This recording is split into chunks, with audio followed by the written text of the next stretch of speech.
ኢትዮጵያ ከ4 ዓመት በፊት በፌዴራሉ መንግስትና በህወሓት መካከል የቀለጠ ጦርነት ውስጥ ልትገባ ስትንደረደር በዋዜማ የነበሩ ሁነቶችን የሚያስታውሱ ነገሮች እየታዩባት ነው። ይህ የትላንቱን የጠቅላይ ሚኒስትር አብይ አህመድ የፓርላማ ውሉንም ጭምር ያካተተ ነው።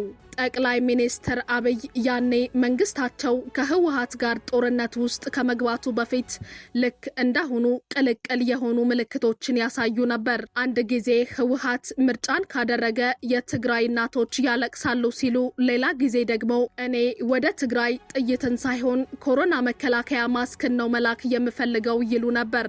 አንዴ በተደጋጋሚ የጦርነት ዛቻን ሲመላለሱ፣ በሌላ በኩል ደግሞ የሰሜኑ ጦርነት እስኪነሳ ጊዜም በወቅቱ የተቀየረውን ብር ወደ መቀሌ በአውሮፕላን ያመላልሱ ነበር።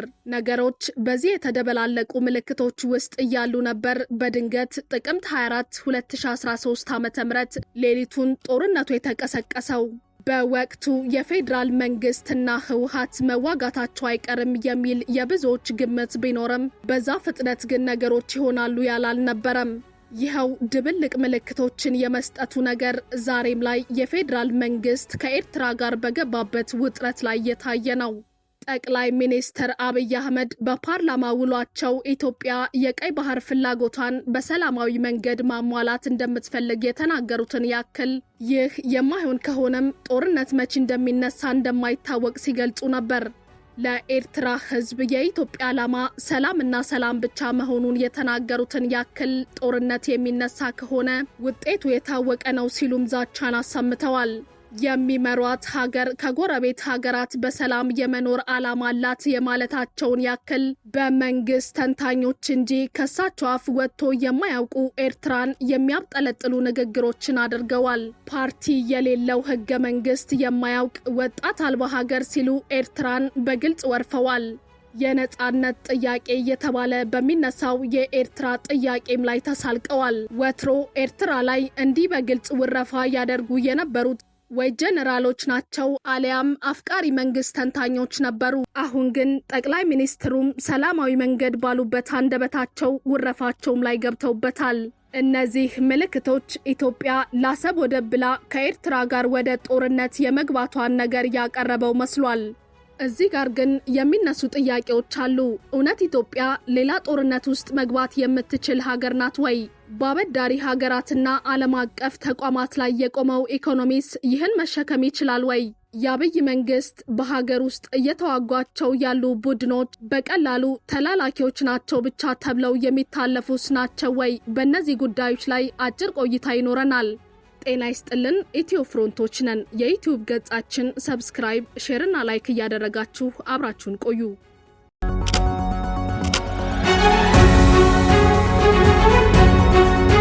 ኢትዮጵያ ከባህር በር መገለሏ ብዙ አሳጥቷታል፣ ኢኮኖሚዋን ጎድቶታል። ጠቅላይ ሚኒስትሩ በፓርላማ ውሏቸው እንዳሉትም ኢትዮጵያ የባህር በር እንድታጣ ማን ነው የወሰነው የሚለው ታሪካዊ ጥያቄም ውሳኔውን ያሳለፈው አካል ህጋዊነት ላይ ጥያቄን እያስነሳ ለታሪክ የሚቀመጥ ነው።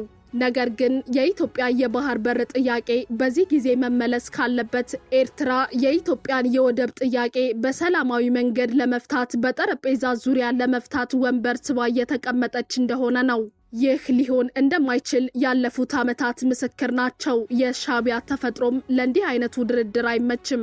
በሌላ በኩል የኢሳያስ አፈወርቂ መንግስት በወደብና ባህር በር ጉዳይ ከኢትዮጵያ ጋር ለመነጋገር የተስማማ ቀን ብዙ ጣጣዎች ስለሚመጡበትም አያስበውም። በጉዳዩ ላይ ምርመራ ያደረጉ አንድ ምሁር እንዳሉንም ኤርትራ የኢትዮጵያን የባህር በርና ወደብ መውሰዷ ብቻ ሳይሆን ከአዲስ አበባ ተገንጥላ ሀገር ስትሆን የነበሩ ፍጥነቶች ከኢትዮጵያ ጋር በቂ የሚባል የሀብት ክፍፍል ሳታደርግ በፌዴራል መንግስት ወጪ ለሀገራዊ ጥቅም የተገነቡ መሰረተ ልማቶችንም በቅጡ ሳታካፍል ነው የተገነጠለችው። ነገሩ አላግባብ መሆኑም እነሱም ይረዱታል። ታዲያ ለድርድር በር መክፈት ማለት ኤርትራ ራሷን ለዲፕሎማሲ ሽንፈት መዳረግ ነው የሚሆንባት።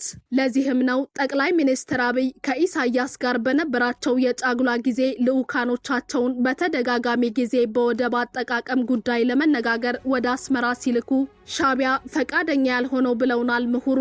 ኤርትራ የማትደራደረው ግን የድሮ ሀብት ክፍፍል ጉዳይ ይነሳብኛል ብላም ብቻ ሳይሆን ለኢትዮጵያ ባላት ታሪካዊ የተንሸዋረረ አመለካከትም ጭምር ነው። እነዚህ ነገሮች የኢትዮጵያን የባህር በር የማግኘት እድልን የሚወስነው ጦርነት ብቻ እንዲሆን ያደርጋሉ። ታዲያ የባህር በሩ ለኢትዮጵያ አሁን የሚያስፈልግ ከሆነ መንግስት ከኤርትራ ጋር ጦርነቱን አሁን ማድረግ ይችላል ወይ የሚል ጥያቄ እዚህ ጋር ይነሳል። እርግጥ የአብይ አህመድ መንግስት በአማራና በኦሮሚያ ክልል የበረቱ የታጣቂ ቡድኖች ፍልሚያ ባይኖርበት ከኤርትራ ጋር እስካሁን ጦርነቱን የመጀመር እድሉ የሰፋ መሆኑን የሚያነሱ አሉ። ነገር ግን ጠቅላይ ሚኒስትሩ በሀገሪቱ የተለያዩ ስፍራዎች ከመንግስታቸው ጋር እየተደረጉ ያሉ ውጊያዎችን ከውጊያ ደረጃ በማውረድ ተራ ተላላኪዎችን የማጽዳት ስራ አድርገው ያቀርቡታል። በፓርላማ ውሏቸውም በተለይ በአማራ ክልል ያሉ ታጣቂ ቡድኖችን የአንበሳን ንግስና ሲሻ ራሱን ካጣ ጋዘንና በአባይ ሸለቆ ከሚሽሎኮሎክ ወንዝ ጋር አነጻጽረዋቸዋል። እውነት በአማራ ክልል ከመንግስት ጋር እየተዋጉ ያሉ ቡድኖች ንግስናን ጓግቶ ህይወቱን ካጣው አጋዘንና ከሸለቆ ተጓዥ ጋር የሚነጻጸሩ ናቸው ወይ የሚለውን ከጥያቄ ውስጥ የሚያስገቡ ታዛቢዎች ጠቅላይ ሚኒስትሩ እንዳሉት በዚህ ሁሉ ጊዜ ውስጥ ታዲያ አጋዘኑ ተረቱ ላይ እንዳለው ለምን ህይወቱን አላጣውም የሚል ጥያቄን ያነሳሉ። በውጭ ጉዳይ ሚኒስትር ጌዲዮን ጢሞቴዎስ ተጽፎ ለተባበሩት መንግስታት ድርጅት ዋና ጸሐፊ አንቶኒዮ ጉቴሬዝ ከሳምንታት በፊት የተላከው በአማራ ክልል ስለነበረው ጦርነት የተገለጸበት ደብዳቤስ በክልሉ ያሉትን ታጣቂዎች በቀላሉ ተላላኪ ብቻ ናቸው ወይ የሚል ጥያቄን ያስነሳል።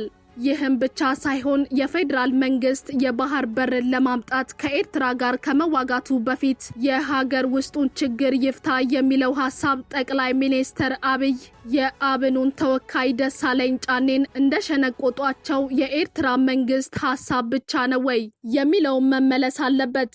እነዚህ ጥያቄዎችን የሚያነሱ ታዛቢዎች ተረትና ምሳሌዎች የሐሳብ አገላለጽን ያቀሉ ይሆናል እንጂ ችግርን አያቀሉም ሲሉ ለጠቅላይ ሚኒስትሩ የፓርላማ ንግግር ምላሽን ይሰጣሉ።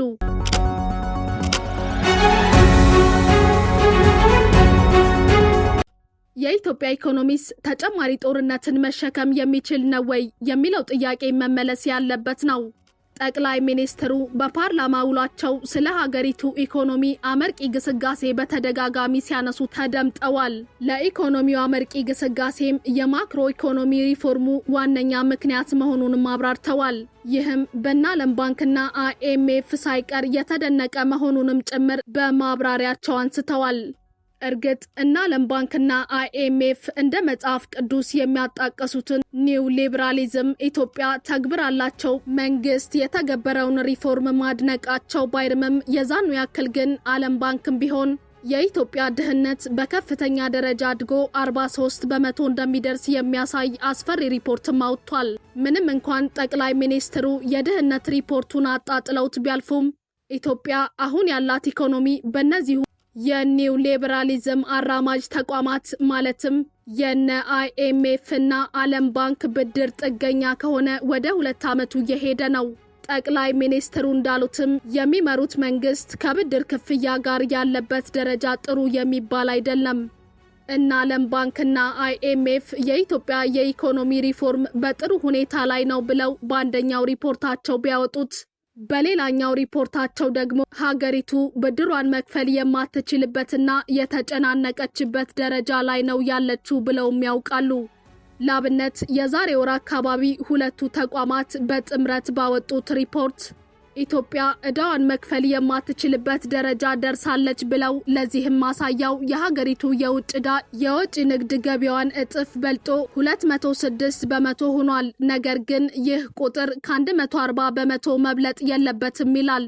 ሪፖርቱ ይቀጥልና በዚህ ዓመት ኢትዮጵያ ከወጪ ንግዷ የምታገኘው ገቢ 36.6 በመቶውን ለዕዳ ክፍያ ታውላለች።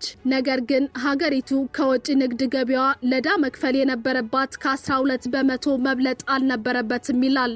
መንግስት ከአጠቃላይ ገቢው ለዕዳ ክፍያ የሚያውለውም አሳሳቢ ነው ያለው ሪፖርቱ ይህም የገቢውን 37 በመቶ ለዕዳ ክፍያ በማዋሉ መሆኑን ይገልጻል። የኢኮኖሚ ቁጥሮቹ ጠቅላይ ሚኒስትር ሌሎችን መርጣችሁ ነው የምትሰሙት እንዳሉት እሳቸውን መርጠው እንደሚሰሙ የሚያሳዩ ናቸው። ዋና ቁም ነገር ታዲያ በዚህ በዳይ ተጠፈነገ ኢኮኖሚ ጦርነትን እንዴት መሸከም ይችላል የሚለው ነው። ይሄ ኢኮኖሚ ተጨማሪ ብድርንስ መሸከም ይችላል ወይ የሚለውና ሀገሪቱ ጦርነት ውስጥ ብትገባ በየ3 ወር ብድርን እየለቀቁ ኢኮኖሚው ሰመመንን የሚሰጡት እነ IMF ቆመው ያያሉ ወይ የሚለው መመለስ አለበት። ኢትዮጵያ ከነዳዋ ጦርነት ውስጥ ስትገባ ቆመው ያዩ አበዳሪዎች ከጦርነት መልስ እነሱ ደግሞ ለብድር መልስ አንጡራ ሀብቷን መግፈፋቸው ይቀራል ወይ የሚለው ጥያቄ መመለስ አለበት። ገና ካሁኑ ከቦንድ አበዳሪዎች ጋር ግብግብ ውስጥ የገባች ሀገር ከጦርነት መልስ ደግሞ ከስንቶቹ ጋር ግብግብ እንደምትገባ መገመት አያዳግትም። ስለዚህም የባህር በር ለኢትዮጵያ አስፈላጊ መሆኑ ግልጽ ቢሆንም ጊዜውን መዋጀትና ዛሬ ላይ ጠላት ቢመጣ እንደ ከዚህ ቀደሙ ሁሉም ልዩነቱን ትቶ ለሀገሩ የሚቆምበት ጊዜ ነው ወይ ብሎ ጊዜውን ራሱ መጠየቅ ይገባል።